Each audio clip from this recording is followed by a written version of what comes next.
देखिए, इस वीडियो में हम देखेंगे कि आपका इंजन अगर शट डाउन हो रहा है, ऑटोमेटिकली शट डाउन हो रहा है, तो हमें क्या-क्या स्टेप है फॉलो करना चाहिए। वैसे तो हम तेल पानी, lube oil, fuel oil, OSTA, MVST और स्विच है, field world, FP switch, engine run switch, इन सभी को चेक करते हैं। लेकिन सीक्वेंस अगर आपको मालूम रहेगा कि अगर इंजन शट डाउन हो रहा है ऑटोमेटिकली, तो आपको क्या-क्या स्टेप फॉलो करने चाहिए, तो आप 5-10 मिनट के अंदर ट्रबल शूट आराम से कर पाएंगे, या 2-4 मिनट के अंदर भी आप ट्रबल शूट आराम से कर पाएंगे, आपको एग्जैक्ट अगर मालूम रहेगा।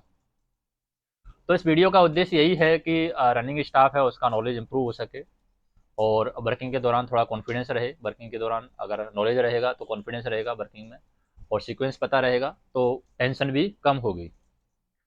तो चलते हैं, देखते हैं ये वीडियो।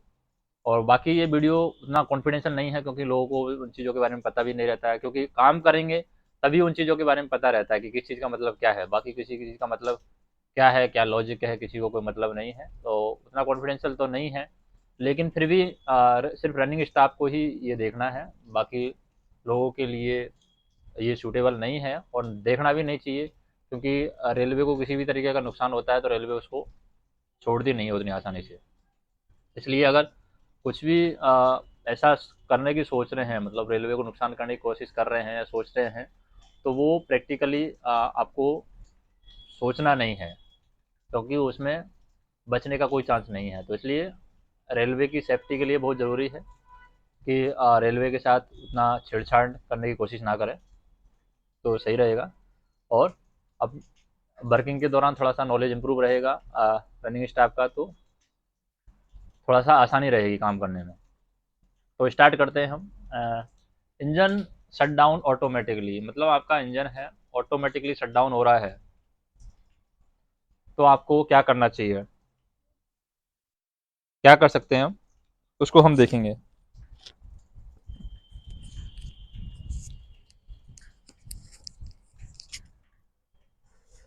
अगर आपका इंजन शट डाउन हो रहा है ऑटोमेटिकली, पहली सिचुएशन में क्या करना है आपको, कोई भी सर्किट ब्रेकर ट्रिप तो नहीं है, वो आपको चेक कर लेना है। सबसे पहले नज़र किस पे जानी चाहिए आपकी, सर्किट ब्रेकर पे आपकी नज़र जानी चाहिए।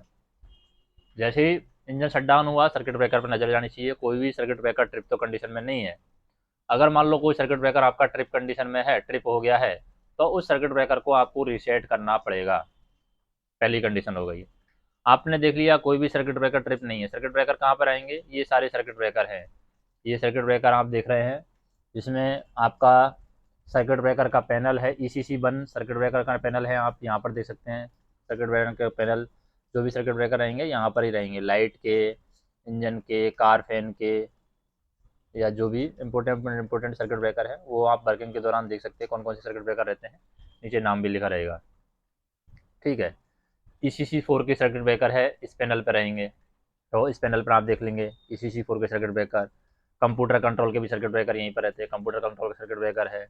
माइक्रो एयर ब्रेक, एम जो आप रिसाइकिल करते हैं, कभी कभी ज़रूरत पड़ती है, माइक्रो एयर ब्रेक, वो भी यहाँ पर है। कैफ फैन के भी सर्किट ब्रेकर यहाँ पर हैं। जनरेटर फील्ड के सर्किट ब्रेकर आपको नीचे की साइड दिखेगा, यहाँ पर जनरेटर फील्ड का circuit breaker.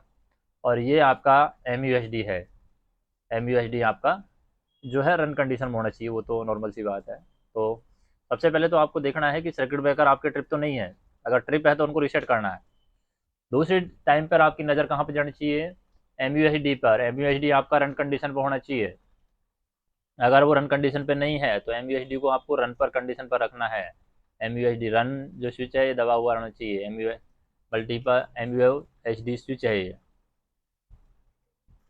Multiple unit shutdown switch शायद बोलते होंगे इसको, ठीक है। उसके बाद में तीसरा पॉइंट आता है कि कंट्रोल और एफपी स्विच हैं आपके ऑफ पोजीशन पर होना चाहिए, मतलब आपके ऑफ पोजीशन पर हैं तो आपके ऑन पोजीशन पर करना है, ऑफ तो नहीं है। Control and FP slide switch, slide switch मतलब स्लाइड होते हैं इसलिए इनको स्लाइड स्विच बोला गया है। तो ये बीच वाला है, आपको देखना है। ऐसा नहीं है कि बीच वाला हमेशा ही बीच वाला रहेगा, इधर उधर कर देते हैं कभी कभी शेड वाले, तो इसको आपको देख लेना है कि यहाँ पर लिखा रहेगा कंट्रोल और एफपी स्विच, ये आपका ऑन कंडीशन में रहना चाहिए। अगर ये ऑन कंडीशन में नहीं है तो इसको ऑन कंडीशन में करना है। और ऑन कंडीशन में करने के बाद में आपको देखना है कि फ्यूल पंप मोटर काम कर रही है या नहीं कर रही है, वो भी आपको देखना है। तो तीन काम करने होंगे, तीनों कामों पर फटाफट नज़र जाएगी हमारी।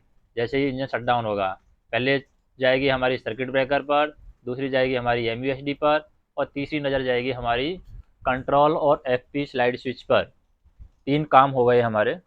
उसके बाद में आ जाते हैं हम ईपीडी पर, कि भाई ईपीडी तो ट्रिप नहीं हो गया है। 3 काम करने के बाद हम कहाँ पर आ गए, ईपीडी पर आ गए, ईपीडी आ गया और यहाँ पर हमारा ट्रबल शूटिंग खत्म हो जाएगा। फिर ईपीडी में हम क्या क्या चेक करेंगे, अगर ईपीडी ट्रिप हो गया है तो हमें ईपीडी में पहले ईपीडी को सेट करना है वाटर को इंश्योर करने के बाद में, कि मान लो आपके पास वाटर पर्याप्त मात्रा में है। ईपीडी में आपके ये दोनों चीज़ आएंगी, एलडब्ल्यूपी सीसीपी। सीसीपी ऑपरेट होता है तो आपको क्रैंक नहीं करना वापस से। अगर एलडब्ल्यूपी ऑपरेट हुआ है तो आपको वाटर चेक करने के बाद में कि वाटर पर्याप्त मात्रा में है तो इसको आप रिसेट कर सकते हैं एलडब्ल्यूपी को।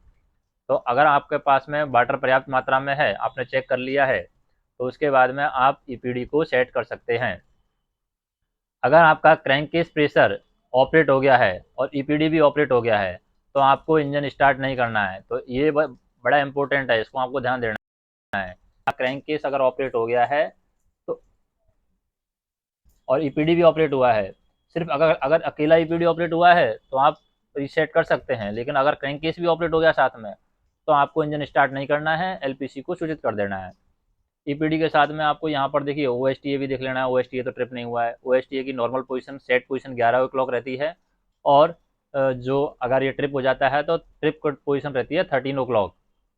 और उसके बाद में आपका ये एलएलओबी प्लंजर है। एलएलओबी जब ट्रिप होता है तो ये प्लंजर रहता है, ये बाहर की साइड आ जाता है, इसको आपको अंदर की साइड दबा देना है।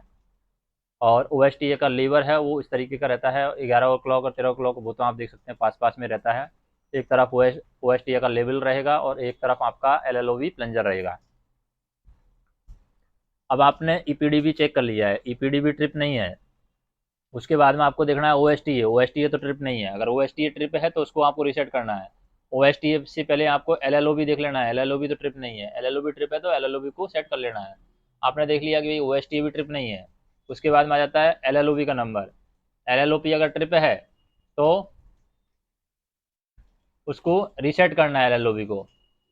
एलएलबी को रीसेट करने के बाद में आपको ये देख लेना है, एलएलबी को रीसेट करने से पहले क्या करना है कि ल्यूब ऑयल आपका पर्याप्त मात्रा में होनी चाहिए और ईपीडी ओएसटीए वाटर लेवल है, इनकी कॉक नॉर्मल होनी चाहिए।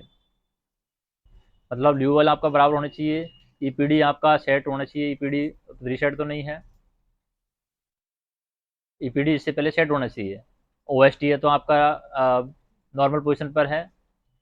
अगर ये सब नॉर्मल पोजीशन पर है, वाटर भी आपको देख लेना है, ओएसटी और वाटर टेस्ट कॉक है वो आपकी नॉर्मल पोजीशन पर हैं, तभी आपको एलएलओबी है उसको सेट करना है, मतलब रीसेट कर सकते हैं आप। रीसेट कैसे करेंगे एलएलओबी को, अंदर की साइड आप दबा देंगे, जो पिन बाहर निकली है उसको अंदर की साइड दबा देंगे, वो रीसेट हो जाएगा। और उसके बाद में अगर इंजन क्रैंक नहीं हो रहा है, अभी भी क्रैंक नहीं हो रहा है, मतलब आपने ट्राई किया, ऑटोमेटिक शट डाउन हो रहा है लेकिन क्रैंक नहीं हो रहा है, तो उसके बाद में सारे आइटम को चेक करने के बाद में आप क्या कर सकते हैं, सारे आइटम को चेक करने के बाद में एक एम्पोनल प्लग है, इसको आप क्या कर सकते हैं, डिस्कनेक्ट कर सकते हैं। एम्पोनल प्लग क्या होता है वो तो यहाँ पर दिया हुआ नहीं है, क्या होता है एम्पोनल प्लग, तो वो आप स्टाफ से या कोई ज़्यादा जानकार है इंजन का उसके बारे में पूछ सकते हैं, उससे पूछ सकते हैं, मुझे भी मालूम नहीं है। एम्पोनल प्लग उसको डिस्कनेक्ट करना है और उसके बाद में वापस से रिकरिंग करके इंजन को ट्राई करना है, ले शाफ्ट स्विच को प्रेस करके। और अगर फिर भी आप सक्सेस नहीं होते हैं तो एलपीसी को इन्फॉर्म कर देना, सेट को इन्फॉर्म कर देना, जो भी है आप इन्फॉर्म कर सकते हैं। तो यहाँ पर आप किसका यूज़ कर रहे हैं, इंजन को स्टार्ट करने के लिए ले शाफ्ट का इस्तेमाल कर रहे हैं। तो देखिए हमने क्या काम किए हैं। अगर हमारा इंजन शट डाउन हो गया ऑटोमेटिकली तो हमारी फटाफट नज़र किस किस चीज़ पर जाएगी, सबसे पहले जाएगी हमारी नज़र सर्किट ब्रेकर पर। सर्किट ब्रेकर के बाद में हमारी नज़र जाएगी एमयूएसडी पर। एमयूएसडी पे जाने के बाद में हमारी जाएगी फील्ड पंप स्विच जो है, field pump and control switch, FP and control and FP slide switch पे जाएगी। उसके बाद में हमारी नज़र जाएगी किस पर, ईपीडी पर। ईपीडी के बाद में हमारी नज़र किस पे जाएगी, ओएसटीए पर। उसके बाद में हमारी एलएलओबी पर नज़र जाएगी। एलएलओबी के बाद में हमारी किस पे नज़र जाएगी, ले शाफ्ट से हम ट्राई करेंगे। तो देखिए 6 पॉइंट हैं, 6 पॉइंट मतलब 7-8 मिनट में हम ये ट्रबल शूटिंग कर सकते हैं, 5-6 मिनट में भी ट्रबल शूटिंग कर सकते हैं, मैक्सिमम 10 मिनट में हम ये ट्रबल शूटिंग कर लेना। मतलब अगर आपके पास में प्रॉपर नॉलेज रहेगा, प्रॉपर पॉइंट अगर आपको याद रहेंगे वर्किंग के समय, और जब आप डेली चेकिंग करते हैं तो आपकी सब पर नज़र जाती है, तो आपके माइंड में डायरेक्टली ट्रबल शूटिंग आएगा। जैसे आप इन पॉइंट्स को देखेंगे तो आपके माइंड में डायरेक्ट ट्रबल शूटिंग आएगा कि भाई क्रैंक नहीं होता है तब हम क्या करते हैं, और अगर शट डाउन नहीं हो रहा है तब हम क्या करते हैं, तो डायरेक्ट आपके माइंड में आएगा। तो ये चीज़ें हैं, बेसिक बेसिक चीज़ें हैं। तो कैसा वीडियो आपको लगा कमेंट करके बताइए, और जैसा भी आपको वीडियो लगा फीडबैक दीजिए, क्या इम्प्रूवमेंट हम कर सकते हैं इसमें। धन्यवाद।